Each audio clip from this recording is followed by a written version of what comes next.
Las medidas de esta semana, en principio siempre las vi como algo para aceitar el funcionamiento de la demanda, básicamente, no tanto con un efecto sobre las reservas. Me parece que el efecto sobre las reservas puede ser residual, sobre todo porque falta la ley que te ampara para adelante, digamos así. O sea, yo creo que inicialmente el objetivo básico es aceitar el funcionamiento de la demanda en la economía para tratar de que no se enfríe la economía, para tratar de que lo de marzo fuera solamente una anécdota, digamos. Mira, Jorge, te sumo, te quería consultar justamente porque hiciste un informe muy interesante comparando, digamos, la secuencia de Macri, el plan económico de Macri con el plan de Milei, ¿no? Que tiene algunas similitudes, pero otras diferencias muy claras, y especulando, bueno, en última instancia, qué es lo que necesita este plan. Y creo que lo que vos planteabas y lo que necesita ahora es financiamiento, porque vos decías, bueno, hay distintas estimaciones de cuánto va a ser el déficit de cuenta corriente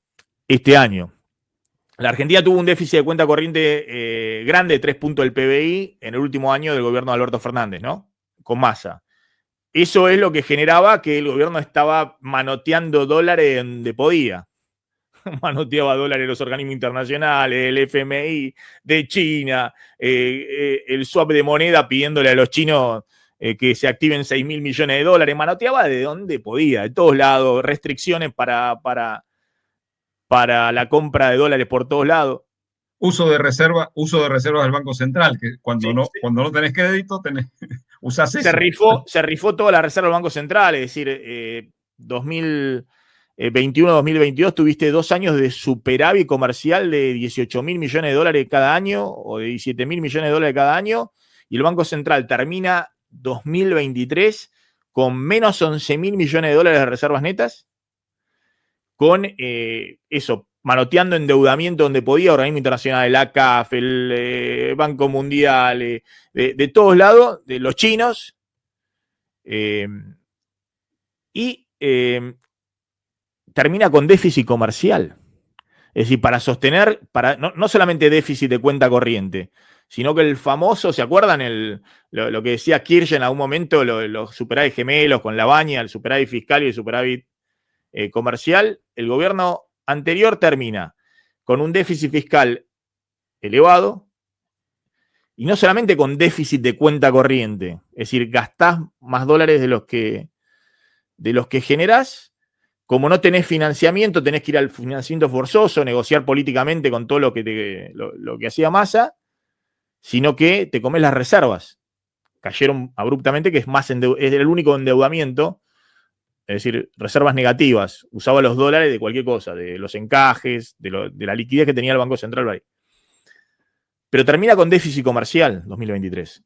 Ni siquiera logran mínimamente generar exportaciones. ¿Por qué? Porque tenías un dólar súper atrasado en el oficial, liquidaste las exportaciones, que nadie quería liquidarle los dólares, y todos buscaban el dólar barato, que ya se terminó. El año pasado hubo un superávit comercial muy grande, casi 19.000 millones de dólares, un superávit de cuenta corriente, es decir, la Argentina generó más dólares de lo que gastó. Y este año, Jorge, volvemos al déficit de cuenta corriente. Es decir, todavía hay superávit comercial, se exporta más de lo que se importa de bienes, pero si le sumás los servicios reales que se pagan al exterior, básicamente la cuenta turismo, lo que se llama vulgarmente la cuenta turismo, más los servicios financieros, lo que hay que pagar de intereses de la deuda, te da un déficit de cuenta corriente. Y lo que están discutiendo todos los economistas es cuánto es ese déficit y cómo se va a financiar, digamos, que tienen que ingresar capitales, ¿no? Es un poco esa la discusión del momento, Jorge. Claro, en realidad hay un tema que influye mucho en la preocupación, que es la cuestión internacional. O sea, con las medidas de Trump, lo que hubo fue un impacto estanflacionario en Estados Unidos, menor nivel de actividad y más inflación, y deflacionario en el resto del mundo. Deflacionario en sentido relativo, digamos, a la trayectoria previa. Por supuesto, deflación viniendo del 3, te podés ir al 1, como está ocurriendo en algunos países. En un caso como Argentina, la deflación es un poco menos estruendosa. Pero el hecho de que hay presiones inflacionarias en Estados Unidos hace que la tasa de interés esté inusualmente alta. el bono a 10 años está en 4,50, la tasa anual. Y eso hace 15 años que no se veía, digamos. O sea, es un fenómeno nuevo y que no sabemos cuánto va a durar, además, porque viene unido al problema de la pérdida de confianza sobre la capacidad de Estados Unidos en resolver la cuestión del déficit fiscal, etcétera, etcétera. Inicialmente a Trump le cerraban los números porque poniendo impuestos a las importaciones del 30% a todo el mundo, eso le daba una recaudación equivalente a 3 puntos del PIB y con eso reducía la mitad del déficit. Pero bueno, se vio que eso era ilógico. Entonces ahora están, o sea, la parte de la recaudación que tiene Trump, que tiene Estados Unidos por la suba de aranceles de importación, puede aportar un punto de recaudación extra al PIB en Estados Unidos, pero el déficit es de 7, o sea que, entonces, la tasa como dato está arriba del 4% anual, está en el 4,50 ahora, hay bancos como JP Morgan que dicen que van a estar a 4,35 en el último trimestre de este año. Entonces, emitir deuda para un país emergente con ese piso tan elevado de la tasa es un problema. Entonces, o sea, necesitarías en realidad un riesgo país de 450 puntos para estar, suponiendo que tenga razón JP Morgan, esté en 4,35 la tasa en Estados Unidos, estarías con un riesgo país de 450, estarías grosso modo endeudándote al 8,80, si no hice mal la cuenta, ¿no? 8,80, poquito por debajo del 9%, pero estás muy, muy en el límite. Entonces, la solución de refinanciar todos los vencimientos de deuda en el mercado internacional es la ideal, pero no es soplar y hacer botellas. Más si las reservas, digamos, no se recuperan.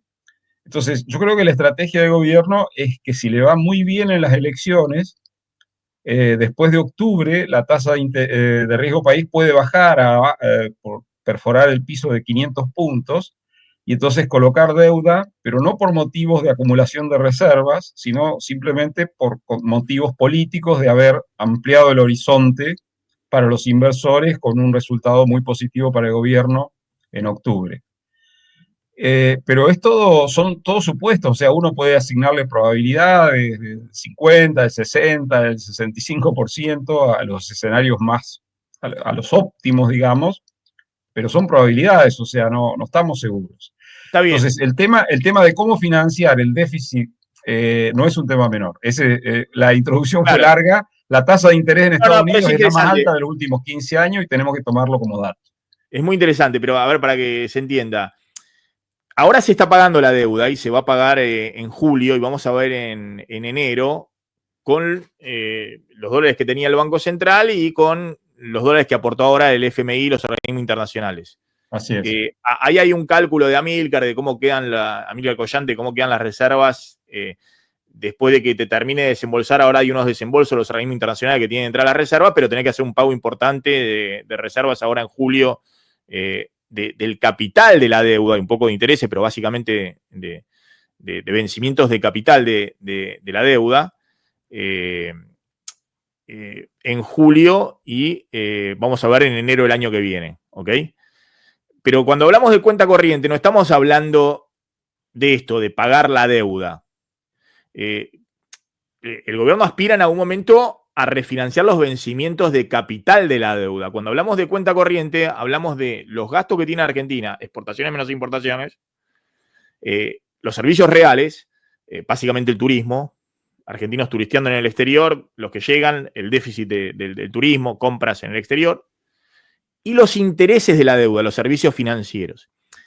Eso el cálculo, vos decías, el FMI dice que va a ser 0,5% del PBI. Muy chiquito, 3.000 millones de dólares. Otros están haciendo un cálculo que, no, ojo, que va a ser, y puede ser 2 puntos del PBI este año, pueden ser 12.000 millones de dólares. ¿No? O es un poquito más, no sé, 12.000, 13.000 millones de dólares. No sé qué cálculo tenés vos, porque creo que eso depende de lo que está buscando el gobierno. El gobierno está buscando financiamiento en todos lados y dice, y bueno, lo que me vendría bárbaro es que los argentinos pongan los dólares. Porque ese agujero, si hay en este blanqueo, pongámosle, entran como en el anterior 20.000 millones de dólares, ya está. Estabilicé este año. Con que me entren 15.000 millones de dólares los argentinos, ya está, estabilicé el año. Estabilicé, no acumulo reservas, pero estabilizo el dólar en el actual nivel, sigo desinflacionando y espero que en algún momento baje el riesgo país para refinanciar el capital de la deuda. Me parece más o menos así la película, ¿no? No sé si qué estás viendo Claro, vos. el tema de las medidas de esta semana, en principio siempre las vi como algo para aceitar el funcionamiento de la demanda, básicamente, no tanto con un efecto sobre las reservas. Me parece que el efecto sobre las reservas puede ser residual, sobre todo porque falta la ley que te ampara para adelante, digamos así. O sea, yo creo que inicialmente el objetivo básico es aceitar el funcionamiento de la demanda en la economía para tratar de que no se enfríe la economía, para tratar de que lo de marzo fuera solamente una anécdota, digamos. Eh, entonces, el tema del financiamiento importante, ya no, yo no lo veo por el lado del blanqueo como efectivamente fue en el 2024, por lo menos en estos primeros meses. Después, cuando salga esta ley de amparo, digamos, contra futuros gobiernos, habrá que ver si tiene algún componente de blanqueo bis, digamos así, esa ley. Entonces ahí habría que rehacer los cálculos. Ahora, la dinámica de la economía depende, o sea, como se levantaron los cepos al comercio exterior, no todos los cepos al cambio, pero sí al comercio exterior, la dinámica es muy, muy significativa por el lado de las importaciones de bienes y de servicios. Y entonces es como un blanco móvil poder calcular en este momento cuál va a ser el déficit de la cuenta corriente en 2025. Nosotros a principios de año teníamos estimado un déficit de 8.000 millones de dólares, pero seguramente cuando lo recalculemos, no lo hemos hecho todavía, en realidad queremos esperar los datos de mayo del sector externo, porque como marzo y abril estuvieron muy impregnados por las expectativas de salida del crawl y después el primer mes o sea, por ahí hay alguna cosa rara en marzo y abril, creemos que en mayo, ya teniendo 5 meses a la vista, se va a poder rehacer esa, pero seguramente va a ser arriba de 10.000 millones de dólares el déficit de cuenta corriente este año. O sea que el financiamiento no es soplar y hacer botellas, con una tasa de interés tan alta en Estados Unidos, digamos, base para el endeudamiento. El asunto es que eso es lo que te mantiene funcionando la economía. Cualquier alteración tiene implicancias no solo sobre el riesgo país, sino sobre las expectativas. Por eso el tema de las reservas para nosotros sigue siendo un tema relevante, digamos, ¿no? La Argentina, el Banco Central necesita tener reservas, acumular reservas en un nivel muy superior al que hoy tiene, genuinas. Pero el tema es que hasta octubre, digamos, hay economía política, no política económica. O sea, hay una economía muy orientada a la cuestión política y bueno, yo creo que poniéndose en los zapatos de un gobierno, uno entiende esa preocupación. Por eso el tema de las bandas cambiarias, primero se ha interpretado que iba a haber flotaciones, después apareció la oferta de dólares futuros en el ROFEX, y ahora vemos que hay una intención clara de que el tipo de cambio esté por debajo del medio de la banda, y que no se mueva mucho de ese nivel, lo cual obviamente tiene impacto en los incentivos a acelerar la dinámica de importaciones en bienes y en servicios.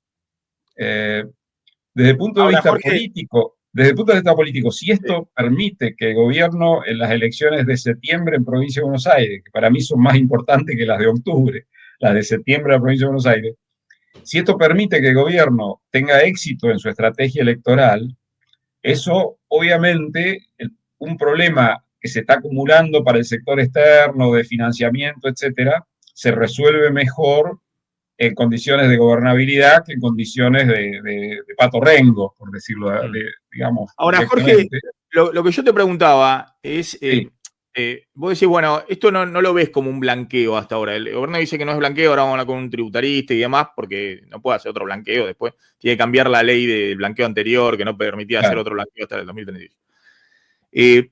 Pero mirá las medidas, porque apunta a los dólares, que los dólares entren para motorizar tal cual, como vos decís, un poco la demanda, pero también, mirá esta medida, por ejemplo. Este es el comunicado que está clarísimo, el comunicado de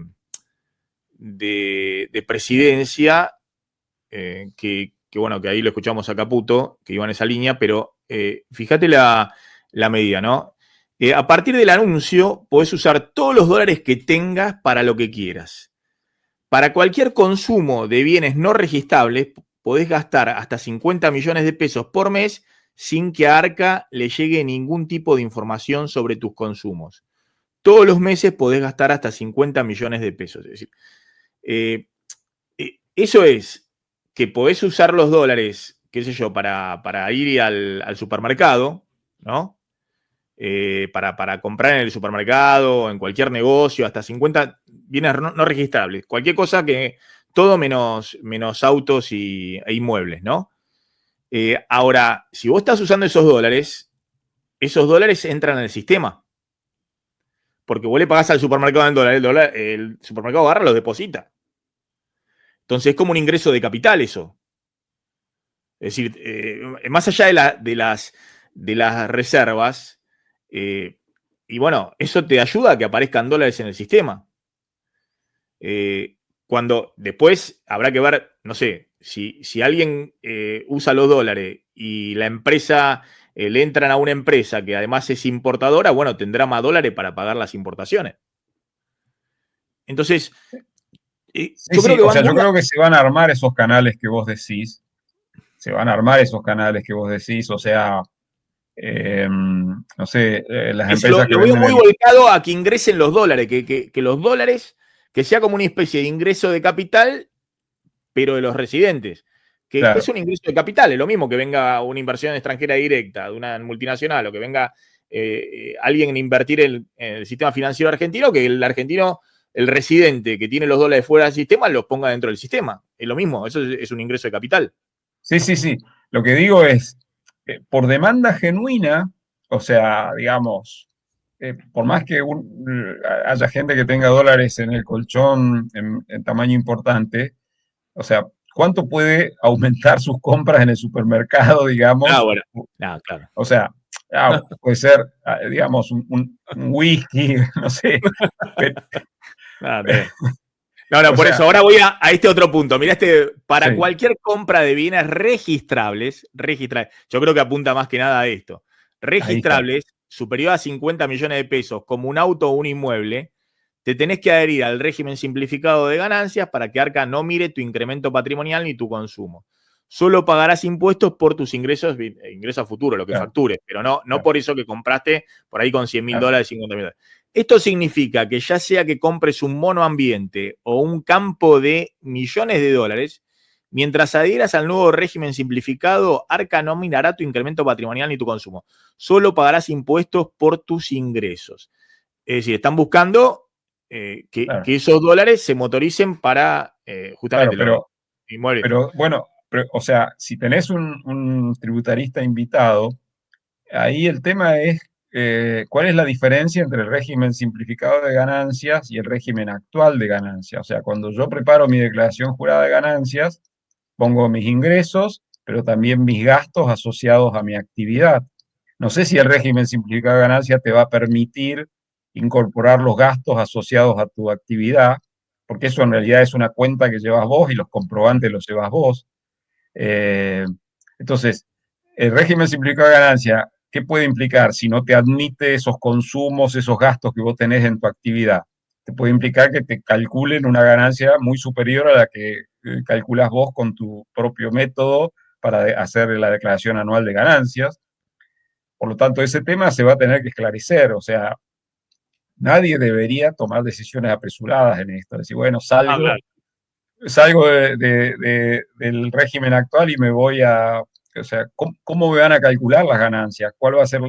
Los ingresos está claro, pero el tema de qué gastos me van a admitir para hacer el neto sobre el cual Sí. calculo las ganancias.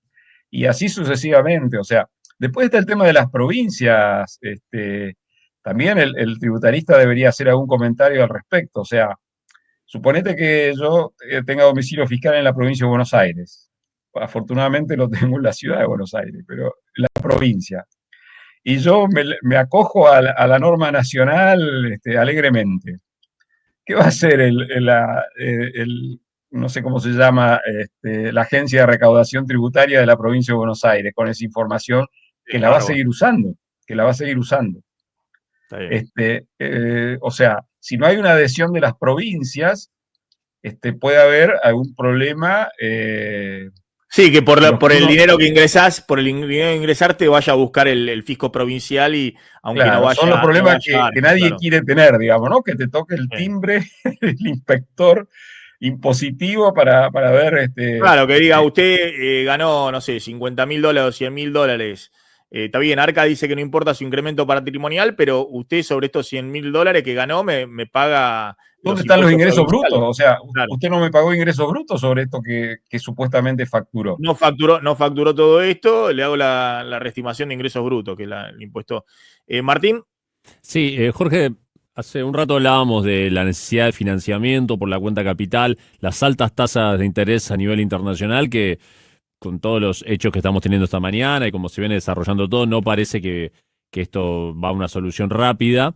Eh, Al mismo tiempo, en los últimos días vimos que el Banco Central estuvo aparentemente haciendo algunas reglamentaciones que están preparando el terreno para este bono peso link.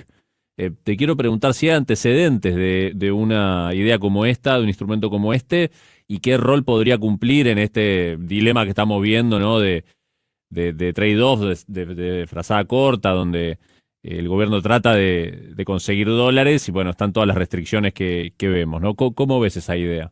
Bueno, ahí, digamos, los cálculos digamos, de la operatoria de entrar dólares, aplicarlos a pesos y cubrirse con compra de dólar futuro, comprando bonos como digamos, de títulos del tesoro de mediano plazo, de corto y mediano plazo, esos dan rentabilidad positiva en dólares, del 7%. No sé si ha cambiado este cálculo en estas últimas horas, pero la información con la que yo me manejo, que es de 24 48 horas de rezago, es que esa rentabilidad está haciendo toda la operación completa, incluso calzándose, comprando dólar futuro en el ROFEX o en el ex-ROFEX.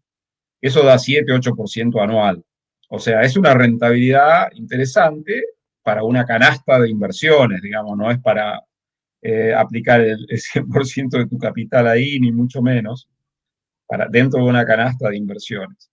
Entonces, la letra esta, suscribir en dólares directamente digamos, por la cual aplicas pesos, también seguramente te va a poder permitir calzar la operación en el ROFEX o en el ex-ROFE, en el mercado de futuros, y obtener alguna rentabilidad en dólares asegurada a través de pesos, eh, con un bono en pesos.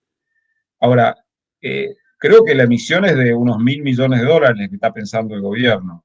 O sea, lo que estamos necesitando son números más importantes pensando en, o sea, hay que hacerse la composición del lugar que de aquí hasta 2027 tenemos vencimientos de capital, de deuda externa a cargo del sector público, del Tesoro, por unos $15.000 millones. Fluctúa un poco según los años y los trimestres, pero son $15.000 millones de vencimiento de capital de aquí a fin de 2027 a cargo del Tesoro.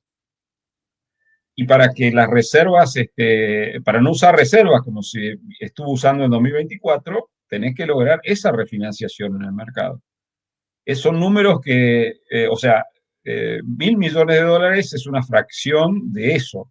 El nudo de la cuestión pasa en poder colocar deuda en el mercado internacional. Para lo cual hay dos formas de llegar a eso. Bajar el riesgo país porque acumulás reservas, o bajás el riesgo país porque tenés un éxito rotundo en las elecciones de septiembre y octubre. Una combinación de las dos te permitiría, a lo mejor, te demandaría a lo mejor demandar menos reservas que las que en un escenario en el cual el resultado de septiembre-octubre es más dudoso, más polémico, en fin, desde el punto de vista del gobierno. Pero 450 puntos de riesgo país es la forma de poder endeudarte en el exterior con una tasa de interés en Estados Unidos de 4,50. No hay, o sea, si el gobierno sale a endeudarse en el mercado internacional a una tasa del 10%, todo el mundo va a decir, esto tiene patas cortas, o sea, no, la Argentina no va a poder... Lo que decís es un escenario internacional además muy, muy complejo, digamos, para un país que necesita financiamiento externo. No, si la tasa estuviera, como ha estado durante mucho tiempo, en 1%, la tasa internacional, claro, los bonos del Tesoro norteamericano, sería un escenario completamente distinto. Perdón, ahí voy al punto del conflicto que hay entre estos objetivos puramente económicos y la economía política del 2025, sí. Porque, o sea, si vos te fueras no abajo de la mitad de la banda, sino arriba de la mitad de la banda, probablemente conseguirías acumular reservas, porque además ahí el carry estaría más asegurado por el techo de la banda. Sí. Pero bueno, eso tendría impacto sobre la inflación y eso es lo que el gobierno quiere evitar. Entonces, ahí o sea, si vos usás el esquema de bandas para tener el tipo de cambio debajo del promedio, debajo del medio de la banda, va a ser difícil acumular reservas. Podrías acumular reservas, pero es otro escenario. O sea, si este año no fuera electoral, si las elecciones fueran el año que viene, las de medio término, probablemente el gobierno haría una estrategia al revés. O sea, dejaría que el dólar se vaya a 1.300 y empezaría a comprar y a comprar y a comprar para acumular reservas, porque probablemente ahí habría oferta fluida de dólares y negocios vistos desde el lado del tipo que tiene dólares y quiere entrar a algún activo en la Argentina, a algún negocio en la Argentina, en fin. Entonces, mientras tengamos este tema de las elecciones dominantes en la definición de la economía política, vamos a tener estos ruidos vinculados con la acumulación de reservas y riesgo país. No sé, a lo mejor el gobierno después de octubre da un volantazo y va a esto que yo estoy diciendo, pero bueno, el gobierno parece tener como muy hecha piel la cuestión de que la emisión monetaria es riesgosa para la inflación. Sí. Esa es la razón por la cual no compran en el medio de la banda o debajo por encima del piso de la banda, pero no tan lejos del piso de la banda.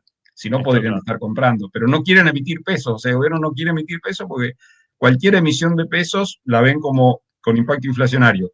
No ven impacto inflacionario en inducir la venta de dólares por parte de los particulares para comprarlo. Pero bueno, eso es una discusión para otra conversación.